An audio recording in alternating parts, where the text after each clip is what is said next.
And we're back. And we're back. For another episode of Dark Side Reviews, we've got Novo's Bock Holliday.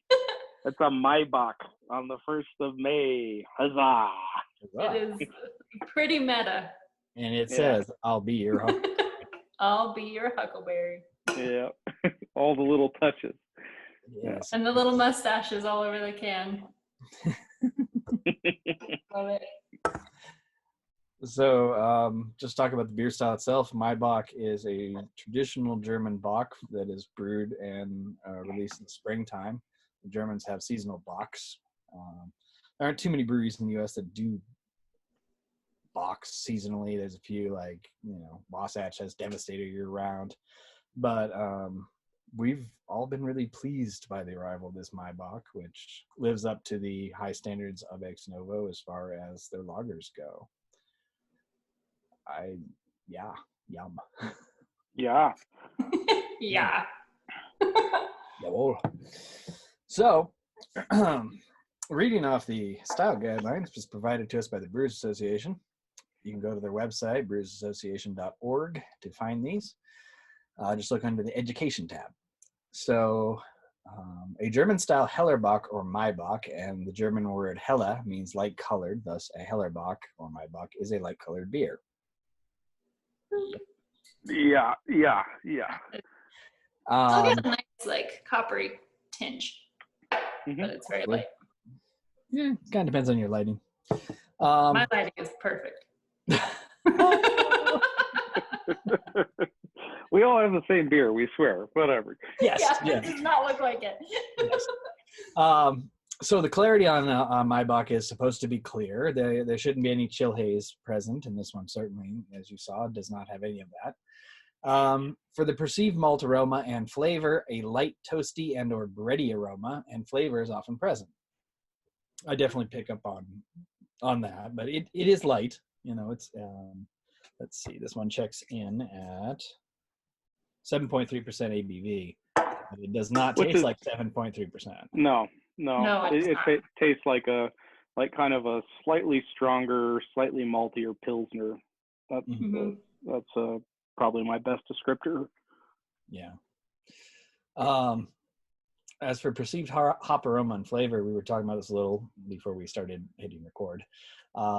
My Bock is one of the few Bock styles where you do have a hop profile, and in keeping with the tradition of spring, it is a bit of a kind of a flowery, little bit of a sweet hop profile that comes off it, both on the nose and on the flavor. And Franz, what hops do they usually use in a My Bock? Well, I mean, traditional German hops, a lot of times, you get away with just doing Magnum, honestly, at the beginning. But in this case, I'd say there's probably one of the Hallertau, like either straight Hallertau or Mittelfrüh or Hersbrucker. You might sometimes see, if you're being a little more adventurous, Pearl or Saphir.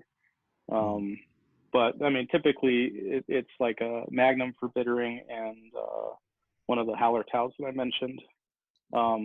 Maybe sometimes Tettnang if you wanted a little kind of spicier note. But yeah, for your florals and the noble varieties, as they're called, strictly mostly Hallertau. Yeah. But then accentuated by the fact that this beer is mainly just base grain, so like a two-row or Pilsen malt, traditional from Germany, and then maybe a little Munich for color or Vienna for color, depending on your grist and kind of what you're going for.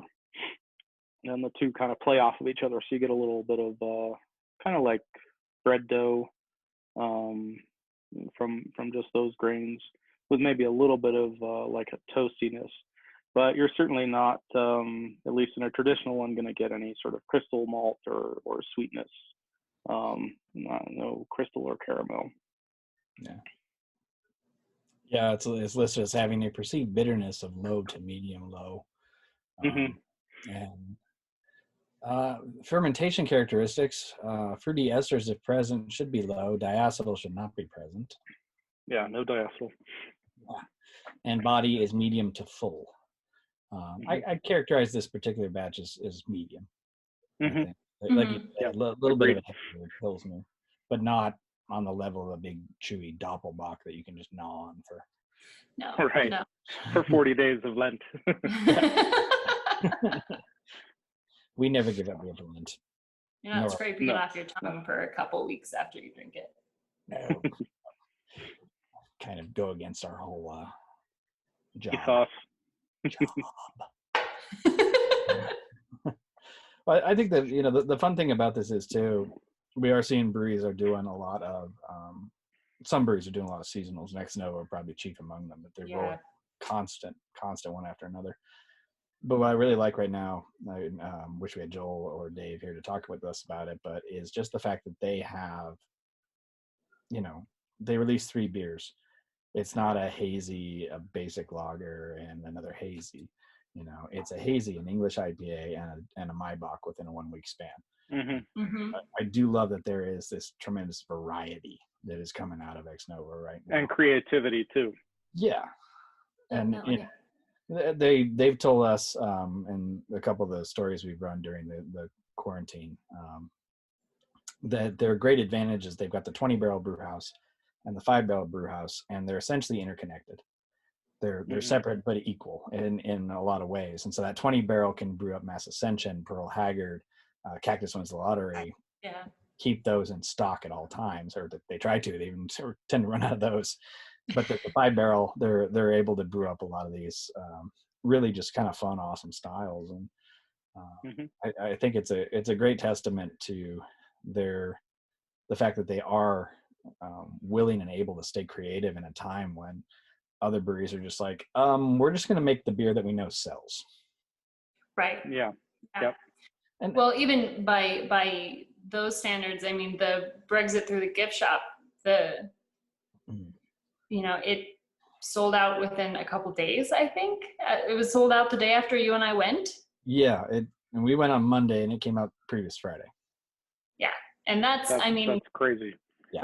For a style that not a whole lot of people would be super familiar with in this area, because that doesn't get brewed as commonly out here. So I feel like for something like that, granted, the clever name does help sell the beer. Yes, sure. branding is a good thing. Yeah. Yes. I think they've done wonders with the branding, with the names, because you talk to most brewers and they're like, I can come up with a badass recipe.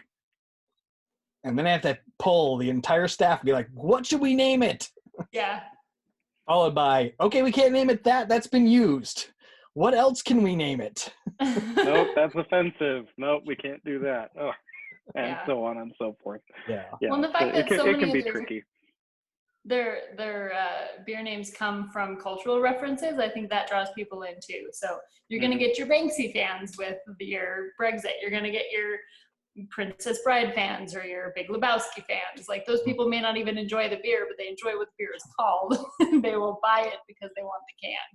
And I mean, the beer is good. The beer is really good, but the names are, I think, sometimes what people draw, or what draw people in as well. Yeah, and it's a good marketing strategy for them too, because they're deep in Corrales. There's only so many people living in Corrales, so to get beer drinkers to come to the tap room and justify keeping that open, I think that's been the key. Because I don't understand exactly, but from what Jeff Irway told me in an email, for a lot of breweries with the grocery stores, you're only selling certain beers. These special one-offs don't go to the grocery store accounts. Right. Yeah. And because of that, you know, that's why La Cumbre just sent out their May newsletter today, and it didn't include any info on any new seasonal canned beers. Because those, if they did have any, they would be taproom releases only. And I think just from an economic decision, I get that. You know, it's a little hard right now to, especially to justify an expensive beer, which a lot of IPAs are. And that's what La Cumbre is known for doing in their specialty beers. So it's neat that, you know, Ex Novo is willing to still do a lot of these beers, and I'm sure some of them are not cheap to make. Yeah. Oh yeah. Especially the hazies. Yeah. I mean, Elbow Bump was just released today on Friday, May 1st. And I really doubt that beer, whatever the price point is for that beer, it probably should be higher, but they can make up for it on some of the other ones. Yep. Yeah. Oh. And then a Twist Marble actually released a Maibach today too.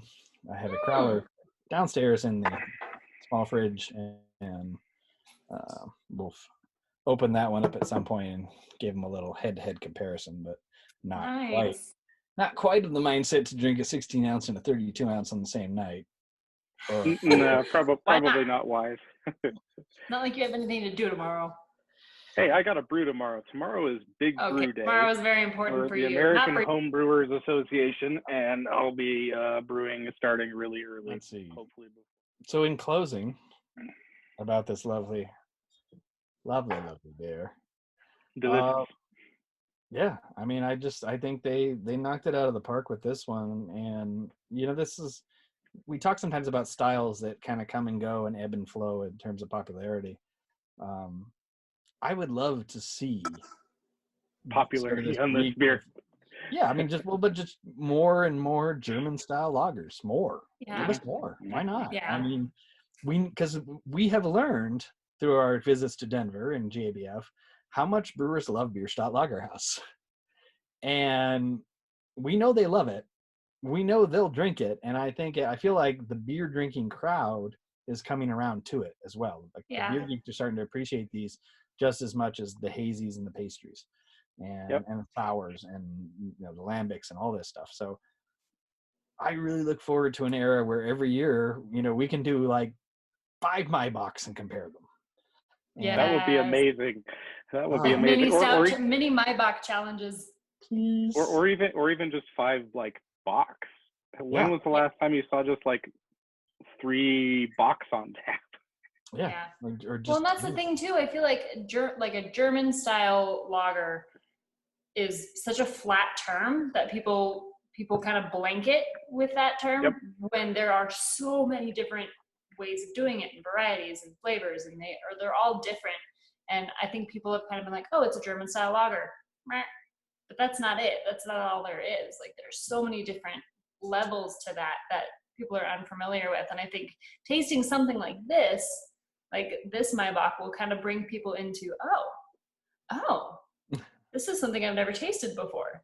Yeah. So yeah, it's just different enough while still holding enough characteristics of what you come to expect from a style beer. It's familiar, but it'll help people kind of open that door a little bit. Yeah. Or window. I'll settle for window. Just crawl in, you can fit.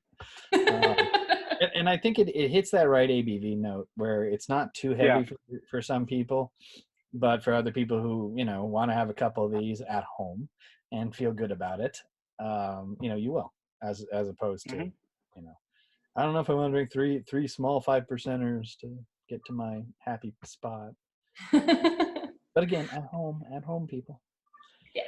I mean, we're all at home for now, but we're thinking of down the line, like next in year. the future. In the future. Yep. In the future.